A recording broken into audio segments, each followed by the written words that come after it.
Sword Saint was on her knees before Lin Tian, pleading not for forgiveness, but for love. Of everyone present, no one was more stunned than Lin Tian himself. He stared at her and exclaimed in disbelief, asking if the legendary Sword Saintess was truly serious. He had suspected that she might one day fall from grace. But this? Falling from grace didn't usually entail begging someone for a child. He couldn't help but think, is she mistaking me for the god of childbearing? Then, with unwavering determination in her voice and a threatening glint in her eye, Alicea confirmed her intentions. She declared that their enmity could be settled, but only if he granted her another child. Otherwise, she claimed, she could never forgive him. Lin Tian did not give an immediate answer. Something about her words felt off. Calmly, he asked what she meant by another child. Had she already given birth to one in the past? If so, where was that child now? At his question, Alicea began to tremble. Tears welled in her eyes as she gazed at him with remorse. She confessed that she had failed to fulfill her punishment. The child was lost, not by her hand, but because of the actions of the villagers. She begged for another chance, vowing to bear and raise a goblin child this time. Her focus was absolute. Everyone else faded from her awareness, as if she were consumed by a divine calling. In her heart, this was her penance for having slaughtered dozens of imperial soldiers. The sacred sword she once wielded, an heirloom passed down through the church for generations, had never before been used against her own people. She had become the first to break that taboo. After losing her holy powers in what appeared to be an unfortunate coincidence, Alicea had come to believe that it was a punishment from the divine. Lin Tian began to piece it together. He repeated her words to himself: punishment, redemption, a second chance, and bearing another goblin child. So that was it. She truly believed he was some kind of god of childbearing. He told her to rise, remarking on how far the proud Sword Saintess had fallen. He added pointedly that after taking so many innocent lives, it was no wonder the gods were furious. His words weren't meant to comfort her, they were meant to deepen her conviction, to further entrench her in the belief that this was her divine punishment. Desperation crept into Alicea's voice. She pleaded with him again, swearing she would do whatever it took. She even began removing her white nightgown, but Lin Tian raised a hand to stop her. He reminded her that he hadn't agreed to anything yet. If she truly wanted this, there would be conditions. Alicea eagerly asked what those conditions were, insisting she would accept anything. Her mind, unstable and driven by guilt, focused only on the idea of bearing a child as a path to salvation. To her, this was not about desire, it was a desperate escape from the burden of her sins. Lin Tian considered his words carefully. He told her she would have to obey him throughout her penance. After all, wasn't that also a kind of divine punishment? From his perspective, it would be a waste not to make use of someone with such formidable strength. Without hesitation, Alicea agreed. She vowed to complete her punishment faithfully and begged him to act quickly, she couldn't wait any longer. Taking her hand, Lin Tian dragged her toward a small hut. Since she had accepted the terms, Lin Tian no longer held back. To him, a body like hers was a rare blessing. Inside the hut, Alicea lay in the straw, her white nightgown cast aside. Her cheeks were flushed, her blue eyes dreaming and shimmering with a strange, misplaced affection. Though her spirit seemed impatient, her long pale legs remained tightly shut, perhaps the final act of resistance from a woman who had once been a noble and revered saintess. When Lin Tian finally parted her legs, that titled saintess was lost to the past. Outside the hut, Gobuyu and the others huddled near the door, listening intently. The sounds from within had caught their attention and that of others. Even Lilith and her entourage of vampires had been drawn to the scene. Rubbing her eyes, Lilith asked curiously, a slight blush on her cheeks, if something had happened while she was asleep. Had they been attacked? No, she added shyly, the sounds didn't seem like those of battle. Goblin Slayer, grinning mischievously, leaned in and asked if she could guess who was making those noises. Goblin Slayer had just finished her statement, her expression calm and unchanging.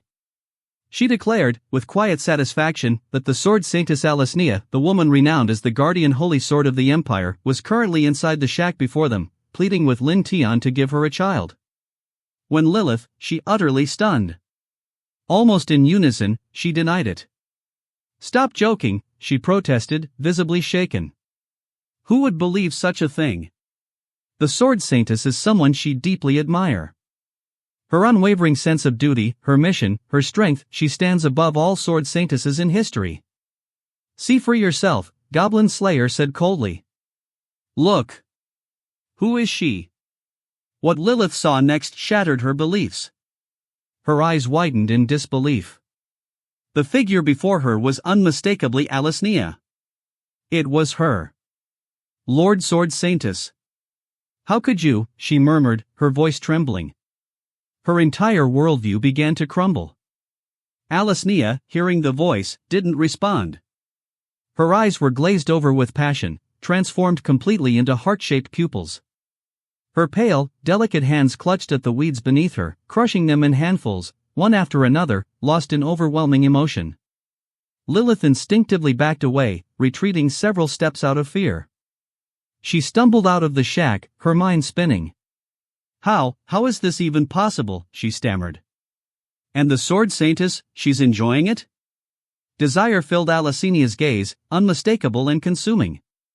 Time passed slowly after that. The next morning, Lin Tian finally emerged from the shack. His appearance was somewhat disheveled, but his expression was one of utter satisfaction. Though he looked invigorated, his legs wobbled with every step, as if even the wind might knock him over. He sighed to himself in frustration. These damn legs. Too many incredible things had happened at once. He needed time to process it all. Not only had he won over the Sword Saintess, but he had gained her completely body, mind, and allegiance. Lilith, still in disbelief, rushed to the shack once more. What she saw only deepened her shock. Alicea lay sprawled inside, barely conscious, her eyes rolled back.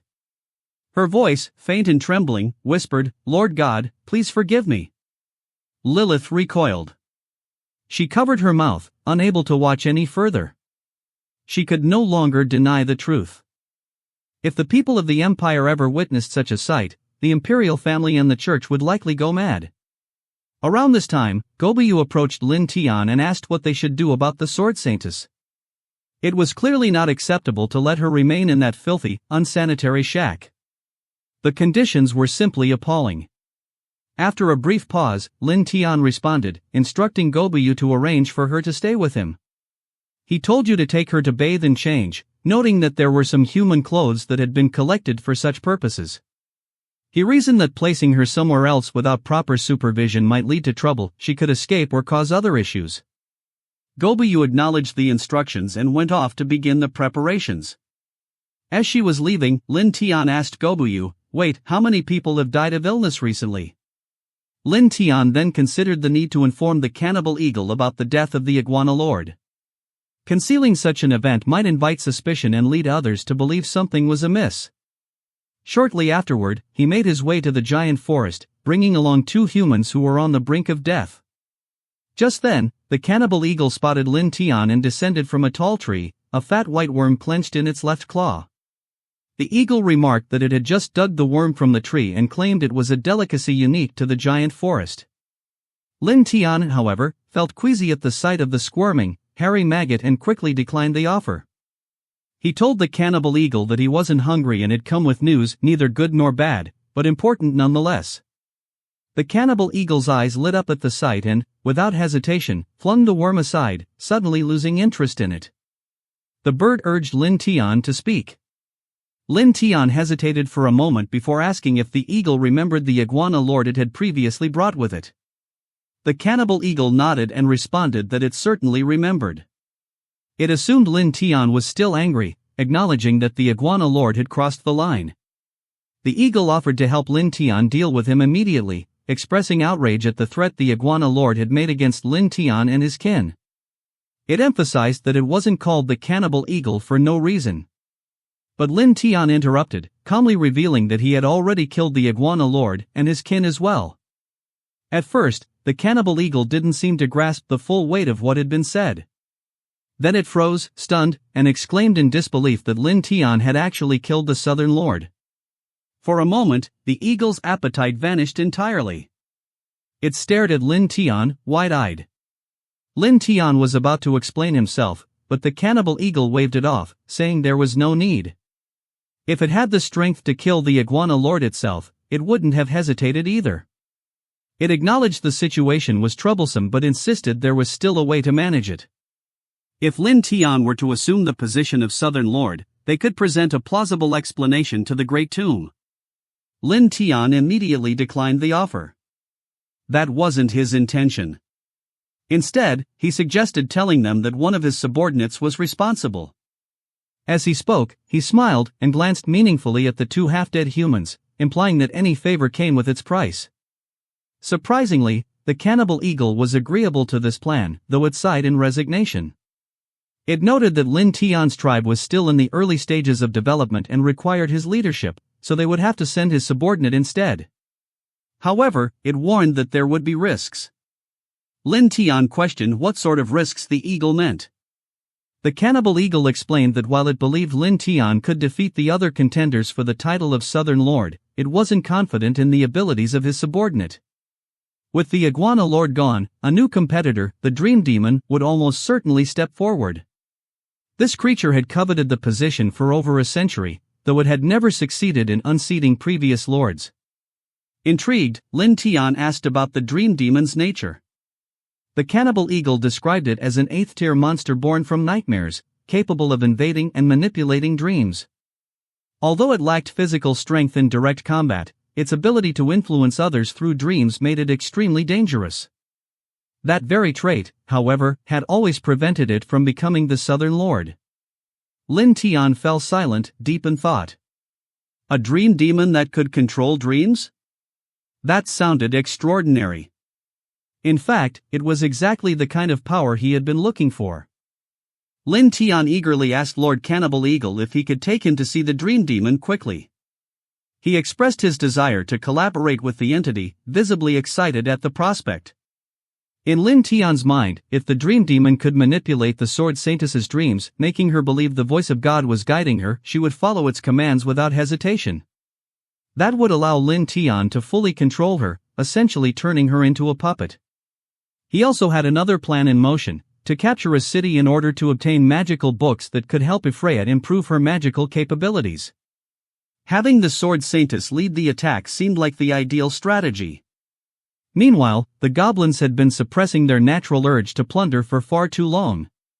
Though somewhat confused by the request, the cannibal eagle complied and took Lin Tian southward. This is where the dream demon resides, the eagle informed him.